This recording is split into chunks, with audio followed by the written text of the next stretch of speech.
సంగీతం, సాహిత్యం, నృత్యం, కళల విపంచి సమరం రాగం తానం ఛానల్కు స్వాగతం.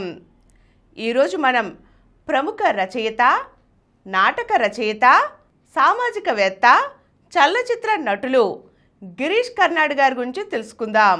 మహారాష్ట్రలో మే 19, 1938లో జన్మించారు గిరీష్ కర్నాడ్.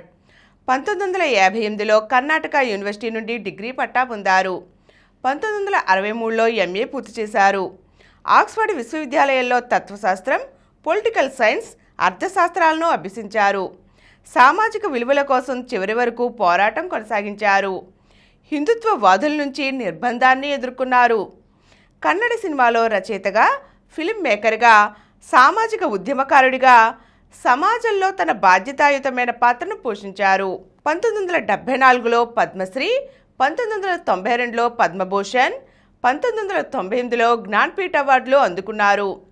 2017లో ప్రముఖ జర్నలిస్ట్ గౌరీ లంకేష్ హత్య అనంతరం ఆ హింసను ఖండించడంలో ముందు వరుసలో నిలబడ్డారు. ఒక గౌరీని హత్య చేస్తే మేమందరం గౌరీలుగా మారతామని ప్రభుత్వాలకు అల్టిమేటం ఇచ్చారు. గిరీష్ కర్నాడ్ చాలా నాటకాలు రాశారు. 1961లో యయాతి, 1972లో హయవదన, 1988లో నాగమండల రచించారు.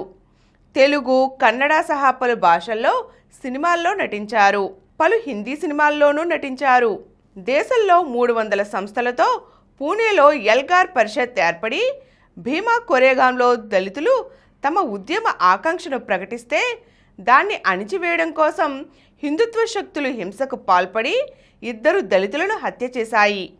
హిందుత్వ శక్తులపై చట్టబద్ధ చర్యలు తీసుకోలేని ప్రభుత్వం దోషులను విడిచిపెట్టి ప్రజాస్వామికవాదులైనటువంటి మేధావులను, ప్రొఫెసర్లను, న్యాయమూర్తులను అక్రమంగా అరెస్ట్ చేసి ఏడాది కాలంగా నిర్బంధించింది. ఈ నిర్బంధాల వెనుక ప్రధాన కారణంగా అర్బన్ నక్సల్ అనే పదాన్ని తీసుకువచ్చి అందరి మీద క్రూర నిర్బంధాన్ని అమలు చేస్తోంది. దీన్ని నిరసిస్తూ తాను అర్బన్ నక్సల్నేనని మెడలో బోర్డు వేసుకుని ప్రపంచానికి తెలియచేశారు గిరీష్ కర్నాడ్. ప్రభుత్వాలను సవాల్ చేశారు. ప్రజాస్వామికవాదులపై జరుగుతున్న దాడులను నిలదీయడంలో తన వంతు బాధ్యతను నిర్వర్తించారు. జీవితం చాలా విలువైనది.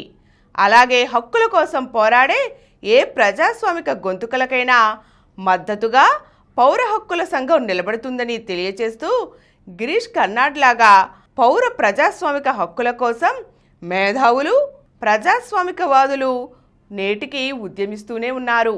ఈయన అనారోగ్యం కారణంగా 2019 జూన్ 10న మరణించడం జరిగింది.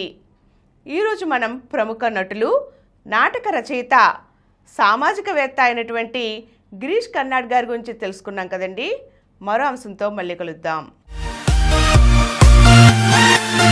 ఈ కార్యక్రమం మీకు ఎంతో నచ్చింది కదా.